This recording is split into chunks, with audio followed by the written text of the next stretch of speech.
Olá a todos vocês que nos acompanham pelo canal Estudos Espíritas por Angélica e Ricardo. Hoje abordaremos o capítulo 19, item 11, do Evangelho segundo o Espiritismo de Allan Kardec, que tem como título Fé, Mãe da Esperança e da Caridade. Vamos relaxando o nosso corpo, elevando o nosso pensamento aos bons espíritos, pedindo maior compreensão para as palavras do Evangelho de hoje, com a prece que Jesus nos ensinou.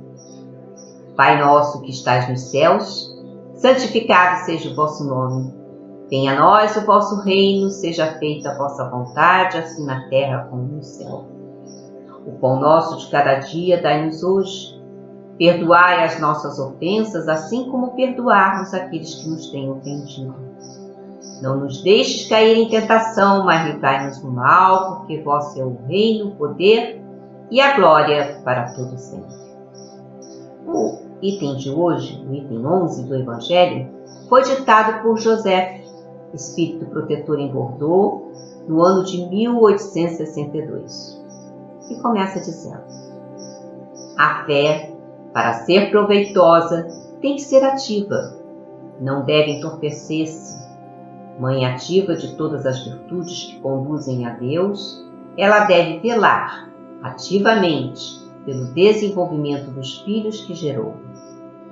A esperança e a caridade são consequência da fé. Essas três virtudes são uma trindade inseparável. Não é a fé que dá a esperança de ver cumprir as promessas do Senhor, pois se não há fé, o que esperar? Não é a fé que dá o amor, se não há fé, que reconhecimento se tem e, consequentemente, que amor. Lembremos que a caridade é o amor em ação. Portanto, a fé gera a esperança que leva ao amor, que se manifesta através da caridade. Fomos ao livro dos Médiuns, no capítulo Perguntas que se podem fazer, a questão 292, item 22, nos diz: os espíritos podem explicar a natureza dos seus sofrimentos ou da sua felicidade? E foi respondido a Kardec: perfeitamente. E essas revelações representam para vós um grande ensinamento, pois vos iniciam no conhecimento da natureza das penas e recompensas futuras. Ao destruir as ideias falsas sobre o assunto, elas tendem a vos reativar a fé e a confiança na bondade de Deus. Os espíritos bons se sentem felizes por vos relatar a felicidade dos eleitos. E os maus podem ser constrangidos a descrever seus sofrimentos para provar neles mesmos o arrependimento.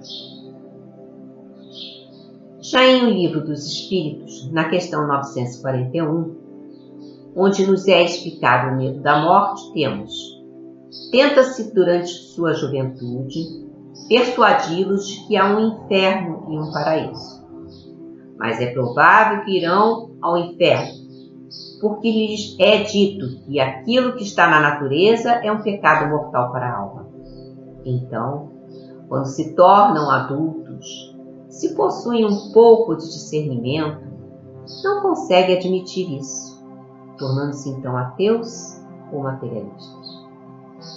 A morte não inspira ao justo nenhum temor, porque com a fé tem a certeza no futuro, a esperança que lhe faz esperar uma vida melhor, e a caridade, através da qual praticou a lei, lhe deixa seguro de que não encontrará no mundo onde vai entrar nenhum ser que deva temer o olhar.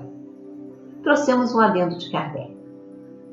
O componente do destemor, da morte, trazido pela doutrina espírita é a fé, a certeza do futuro, os componentes da esperança, e a ação benemerante norteiam-lhe a vida, que tranquilizam a alma no momento do retorno à pátria do espírito. Vemos que a doutrina espírita é a terceira revelação, prometida por Jesus, pois consola e dá esperança na felicidade futura. No livro Estudos Espíritas, de Joana de Ângeles, de Divaldo Pereira Franco, temos, sendo a doutrina espírita a religião que estua no fato comprovado da imortalidade, faculta a fé nos olhos mantenedores de sua flama, através da consciência dos seus postulados, decorrentes da observação, da confirmação incontestável dos conceitos relevantes que lhe constituem a linha ético-filosófica de afirmação. Constitui força motriz para a caridade, a virtude por excelência, em cujo labor o espírito se engrandece e alcança a plenitude. Alírio Cerqueira Filho nos mostra no livro Jesus e Kardec, no capítulo Fora da Caridade não há salvação, a obrigação de realizar o trabalho do bem. Quando Kardec coloca a caridade como critério de salvação e não o espiritismo, ele está chamando a atenção para o fato de a salvação acontecer no interior da criatura e não com práticas exteriores, e que todos têm acesso a ela, pois independem de qualquer tipo de crença. Aliás, é a convocação verdadeira da salvação, conforme entendia Jesus, e que Allan Kardec apenas revive. Por outro lado, em todo o Evangelho vemos Jesus sempre dizendo às pessoas que ele atendia em alguma necessidade: a tua fé te salvou.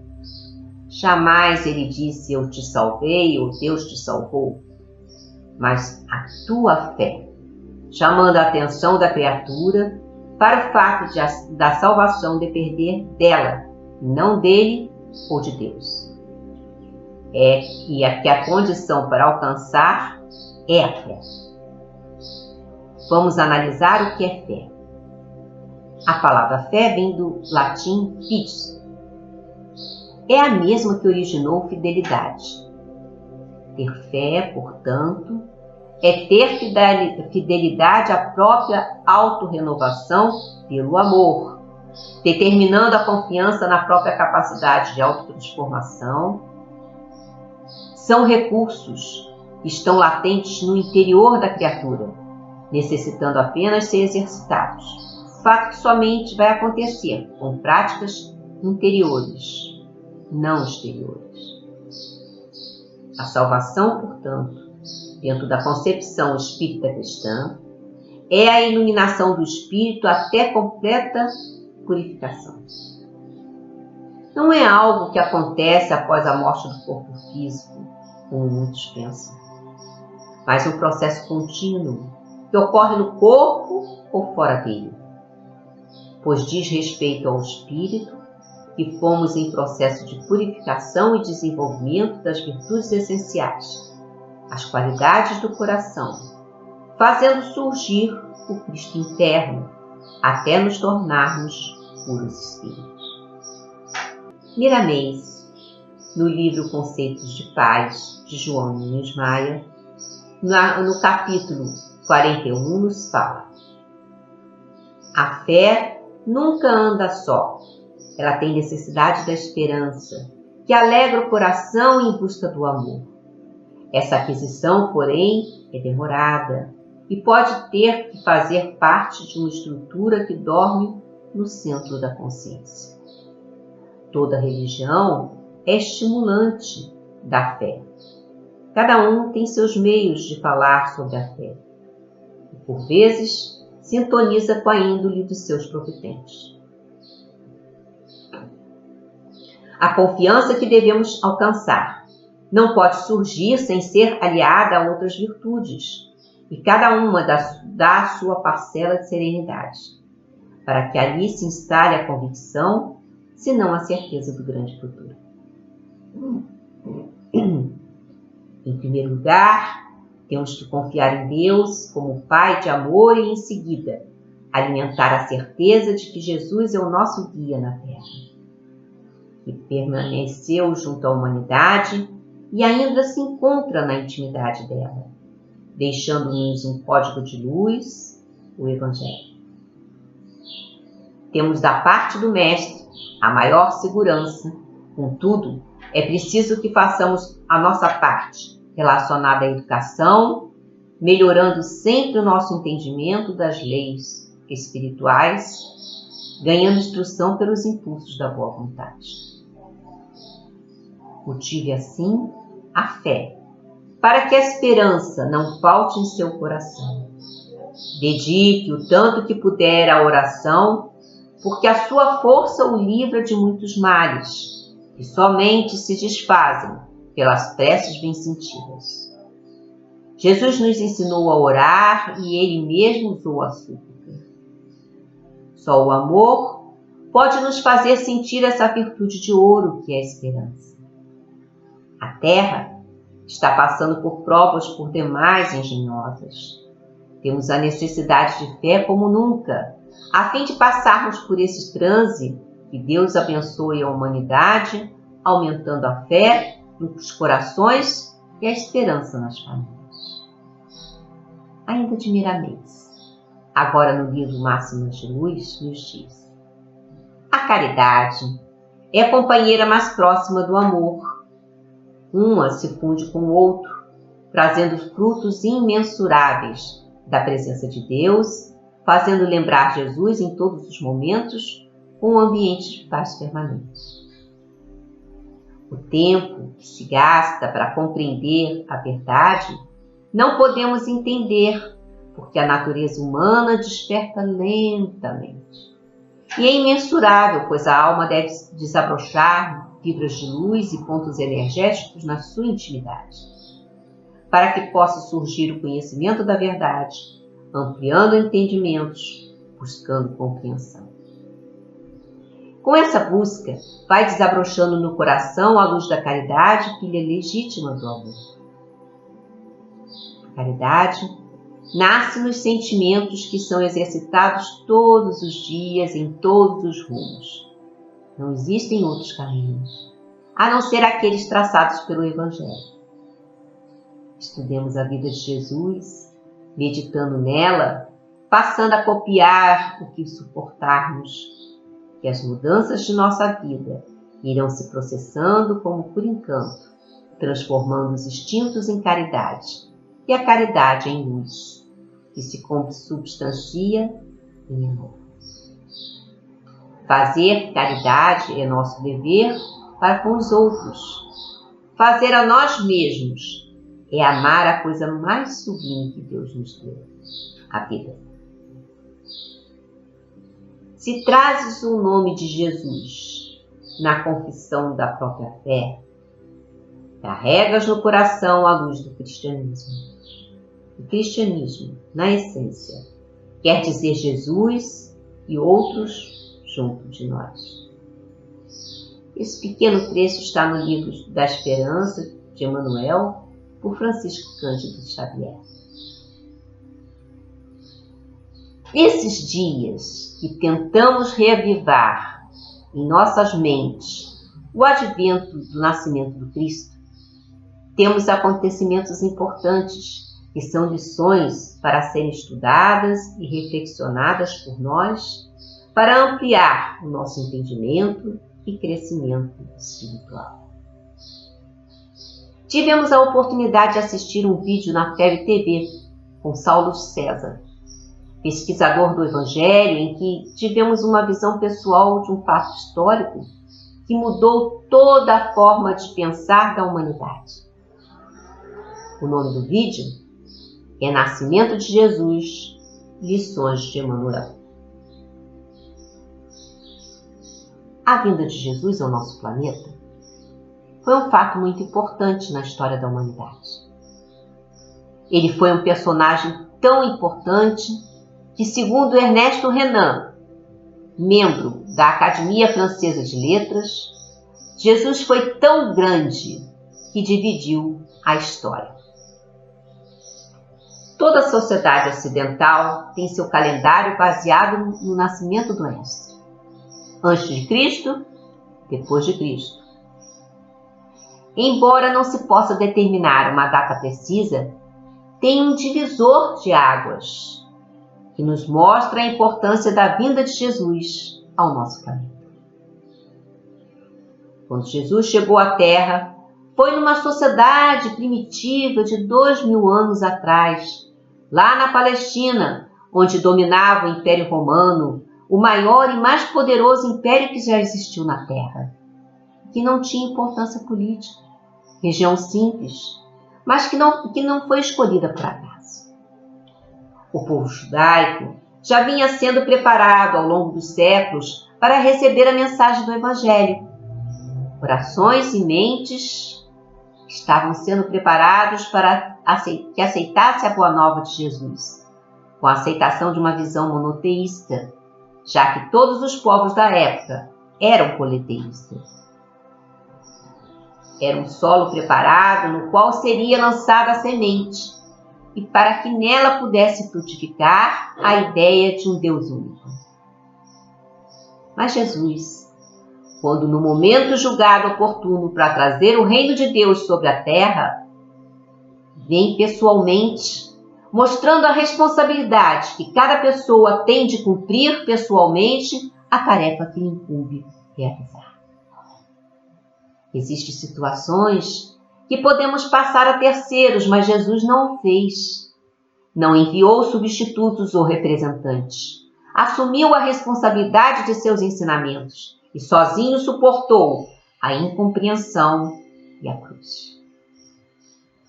Inspiremo-nos no Cristo e atendamos ao dever que a vida nos confere. Existem tarefas, existem contribuições que não podem prescindir de nossa contribuição pessoal. E se o Mestre as tem, cada um de nós também as possui. Jesus, assumindo a tarefa da implantação do reino de Deus, um reino de amor, não vem na condição de grande imperador, de grande ditador. Assume uma tarefa que exigiria dele o sacrifício às últimas consequências. E se despediria no mundo uma cruz infamante, a consequência de todo o seu trabalho. Não se isentou, não transferiu o peso para as outras pessoas, e em várias situações demonstrou a necessidade de se carregar a própria cruz e seguir a trajetória que nos compete como indivíduos. A tradição que temos com o nascimento de Jesus é a de que José e Maria, dirigindo-se a Belém, obedecem a uma ordenação de César, mas Jesus, vindo ao seu encontro, nas palhas da manjedoura, fora de um ambiente doméstico, mostra que a claridade divina pode bafejar nos trabalhos da criatura em qualquer parte. O casal não apresenta desculpas devido à ordem. Jesus não apresenta condições especializadas para se oferecer às criaturas. Imaginemos a situação de José e Maria viajando 200 quilômetros. Maria no final de gestação, viajando a pé ou no lombo de um animal, com o compromisso de cumprir a ordenação política de César. Essa obrigação era o censo, e este era realizado para o cálculo de tributação que poderia ser exigida de cada região do Império Romano. José e Maria viajam 200 quilômetros para obedecer à ordem. E Jesus, por conta dessa situação, irá nascer em condições muito precárias, uma manjedoura, que seria um curral atual, onde os animais se alimentavam. Jesus e Maria nos mostram que temos responsabilidade com a sociedade, e Jesus, chegando nas palhas da manjedoura, em condições muito limitadoras, nos mostra que a caridade e o bem não devem exigir condições para serem exercidas. Jesus nos deixa 3 lições com seu nascimento. Da necessidade de assumirmos por completo as tarefas que nos propomos a desempenhar.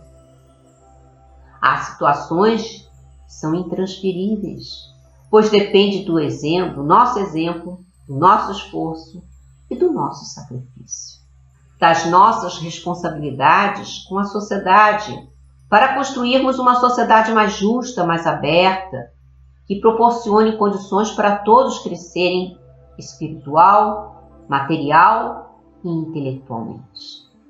Jesus, vindo ao encontro da criatura humana, não faz exigências. Jesus nos mostra que a prática do bem não pode ser condicionada. Quando nos dispomos a realizar algo para outra pessoa, para o bem comum, as exigências e as condições devem ocupar lugar secundário.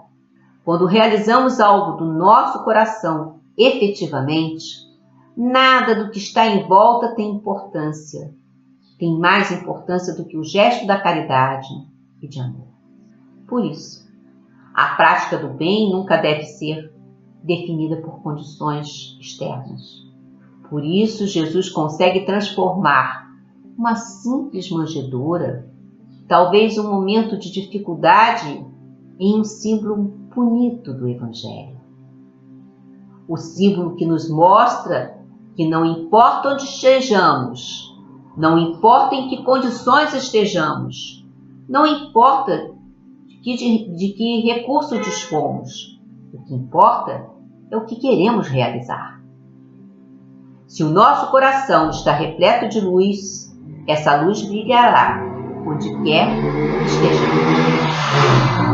Essas 3 lições, extraídas do Evangelho pela visão de Emmanuel, nos coloca desafios importantes para a nossa atualidade, de assumir as responsabilidades que nos competem pessoalmente, de respeitar a ordem de uma sociedade na qual estamos inseridos e de praticar o bem sem olhar aqui. Que Deus continue nos amparando todos os dias. Que Jesus possa permanecer em nossas mentes e em nossos corações, hoje e sempre. Glória a Deus nas alturas, paz na terra aos homens e Feliz Natal!